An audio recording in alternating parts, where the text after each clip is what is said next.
மாணவர்கள் அனைவருக்கும் அன்பான வணக்கம்.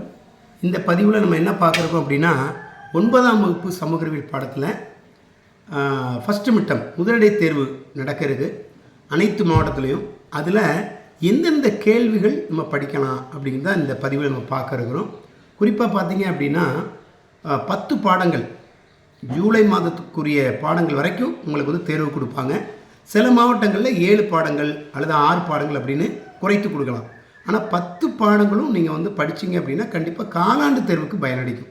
இப்போ 9ஆம் வகுப்பு சமூக அறிவியல் பாடத்தில் அனைத்து மாணவர்களும் நல்ல மதிப்பெண்களை பெறணும் அப்படிங்கிறதுக்காக அந்த 10 பாடங்கள்லேருந்து என்னென்ன கேள்விகள்லாம் அதிகமாக கேட்டிருக்காங்க சரிங்களா, 1 மார்க்கு, 2 மார்க்ஸு, 5 மார்க்ஸு, உலக வரைபடம்.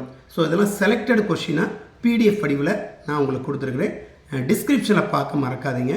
ஸோ ஒரு 50 ஒரு மதிப்பெண் வினாக்கள், அதே மாதிரி 25 2 மதிப்பெண் வினாக்கள். அந்த ஒரு மதிப்பெண் வினாக்கள் சொன்னோம்ல, அதில் கோடிட்டிடம் ப்ளஸ் சரியான விடை ரெண்டுமே கலந்துருக்கும் கொஷின் வித் ஆன்சரோட. அதேமாதிரி 2 மார்க்ஸ் ஒரு 25 2 மார்க்ஸ், அதுமாதிரி 5 மார்க்ஸ் ஒரு 15 5 மார்க்ஸு. அடுத்து பார்த்திங்கன்னா உலக வரைபடத்தில் ஒரு 15 இடங்கள். இதெல்லாம் நீங்கள் நல்லா படிச்சிட்டிங்க, மேப்லாம் குறித்து பார்த்துட்டிங்க அப்படின்னா இந்த ஃபஸ்ட்டு மிட்டம் எக்ஸாம் அதாவது முதலிடை தேர்வில் 100க்கு 100 மதிப்பெண்களை பெறலாம். ஸோ கொஷின் வந்து சில மாவட்டத்தில் 50 மார்க் எடுப்பாங்க, சில மாவட்டங்களில் 100 மார்க் எடுப்பாங்க.